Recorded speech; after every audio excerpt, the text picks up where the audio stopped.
Sometimes everything goes right.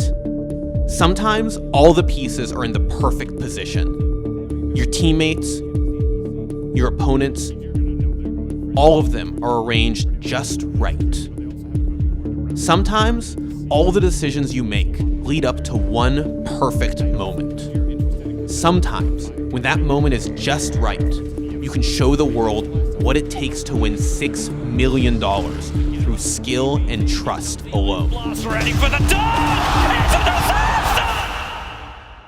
Evil Geniuses were considered one of the strongest Dota 2 teams in the world heading into the International 5. Despite kicking off the year by losing two of their strongest players, Artur Artizi Babaev and Ludwig Zai Wahlberg, nobody wanted to play with us. Everyone thought that we were on the losing end of this Western shuffle. EG still managed to win the Dota 2 Asia Championships with the help of Curtis AUI 2000 Ling and a young, unproven pub star named Syed Sumail Hassan. EG went on to place second at the Summit 3 and ESL 1 Frankfurt, putting them on track to be one of the favorites heading into TI5. EG finished first in their group and moved on to the bracket stage, where they beat Complexity and eHome, qualifying for the upper bracket finals. But it was there that EG faced their first true challenge all tournament. CDEC Gaming went undefeated in the wildcard stage. The callout's there, connects on two, the follow-up stun, 2 more kills, aggressive on a mega kill streak. CDEC will be in the main event. And placed second in their group, second only to EG. But CDEC beat both Cloud9 and LGD Gaming 2-0 to make it to the winners finals, where they trounced EG 2-0. We kind of thought we knew how to play against them, and we kind of thought we could handle their play style, but we were totally wrong. Everything just started going wrong for us. We overestimated our own abilities, and we underestimated them, and they just completely destroyed us in that best of 2. It was a very fast 2-0. EG dropped down to the lower bracket and beat LGD 2-0 to earn another shot at CDEC.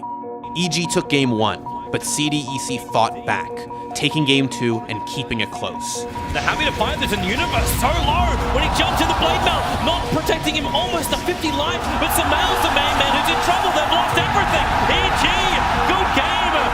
We will have a guaranteed 4th game as CDEC leveled the series 1-1. EG rallied in game 3, but game 4 was where EG made magic happen. Going back into face CDEC in the grand finals, it was really useful that we lost to them in the winners finals, just because we were able to sort of predict what they wanted to do in the games. They wanted to invade our jungle.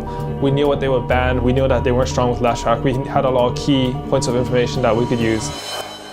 Throughout the series, EG targeted aggressive, forcing him to play his weaker heroes. It put EG at an advantage through most of the series. They didn't take Naga. They took first pick as I predicted, but I'm very surprised by this. I think this threw them off a lot because they expected us to first pick Naga Siren because that's one of our best heroes. And they thought they were going to get Gyrocopter for aggressive. But because we knew that they didn't play Naga, we had no reason to prioritize it when Gyrocopter is just such a deny pick from them. CDEC was forced to let Sumail back on his signature Storm Spirit. You need to have a solid draft, especially at this level. It's super important. Cannot be stressed enough. It's the Storm you predicted. And to prevent him from wreaking havoc, they tried to focus him. That embrace, it's the Storm Spirit that's being locked up by the Curse and Laguna Blade, and they'll use the Curse with Laguna Blade. Sumail! It should be enough, Sumail! The Curse is on him! P-Scroll will sell the Ring of Aquila, and Sumail, Blink, Dragon Tail Stun. Gunner's gonna be here with the hookshot as well. Laguna Blade, Sumail, the Colt's Burn bought them a little bit of extra time. And with Sumail down and no buyback, Roshan is a very, very juicy target here for CDEC. With Sumail down, CDEC was desperate, so they needed to move fast. They rushed for Roshan, hoping they could win the ensuing fight 4v5. I don't think EG are interested in contesting this 4-on-5, but maybe they could delay it long enough for it to be a 5-on-5 if they Ice Blast and Fissure properly. There is no hook shot. They're all together. PPD, here comes the Ice Blast, ready for the dart! In from Universe! It's a disaster! CDEC!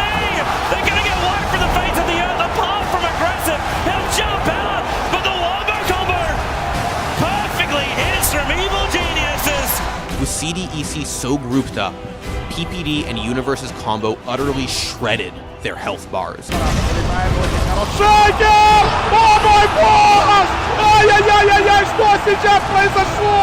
Effectively winning the game then and there.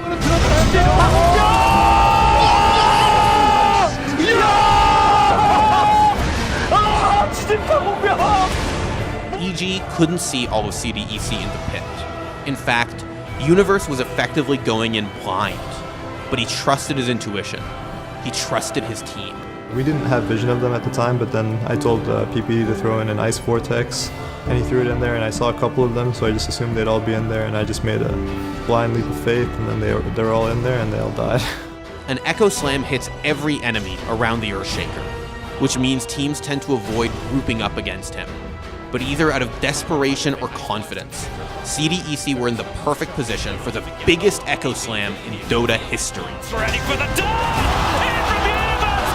It's a disaster! And I just yelled. I don't even know what sound came out of my mouth, but it was pretty loud.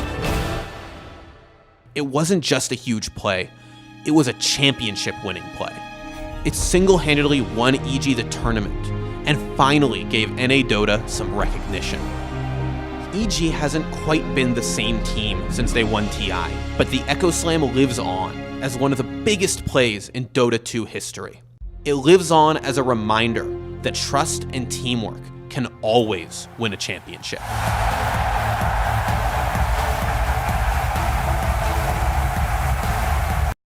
Thanks for watching. If you want more great content just like this, be sure to hit the subscribe button.